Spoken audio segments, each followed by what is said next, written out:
क्यों जिंदाबाद जिंदाबाद जिंदाबाद आज तो हम एक है श्रम विरोधी कोड बातिल करो श्रम विरोधी कोड बातिल करो प्रतिটো অঙ্গনবাড়ি 10,000 টাকা করে ধার্য করো আমার দাবি ন্যায্য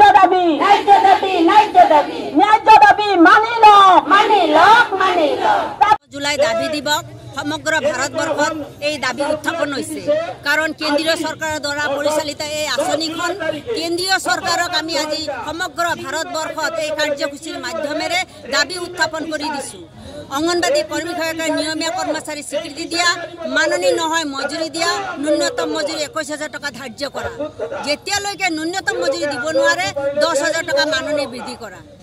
যি এই আঁচনিখন ব্যক্তিগতকৰণক ল'ব বিচাৰিছে এই ব্যক্তিগতকৰণৰ প্ৰচেষ্টাটো বন্ধ কৰা।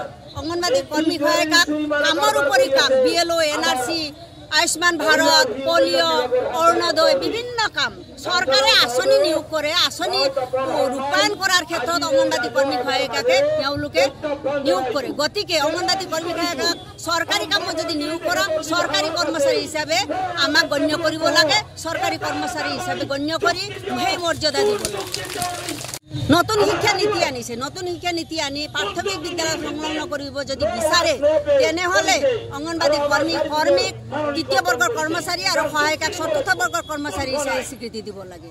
আৰু যি পোষণ টেকাৰ আনিছে পোষণ টেকাৰৰ ক্ষেত্ৰত এই চৰকাৰে কি নাটক কৰিব বিচাৰিছে এই নাটকটো বন্ধ কৰিব লাগে।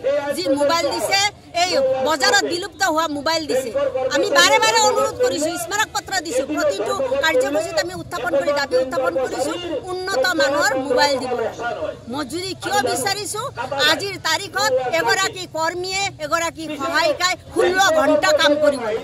এই 16 ঘণ্টা কামৰ বিনিময়ত কামৰ মৰ্যাদা বিচাৰিছে, বিনিময় বিচাৰিছোঁ। নহ'লে আগন্তুক সময়ত 20 জুলাইৰ পৰা ধাৰাবাহিক আন্দোলনৰ পথত যাতে যাব নালাগে এই চৰকাৰে নিশ্চয় চিন্তা কৰিব বুলি আমি আশা কৰিছোঁ। ধন্যবাদ।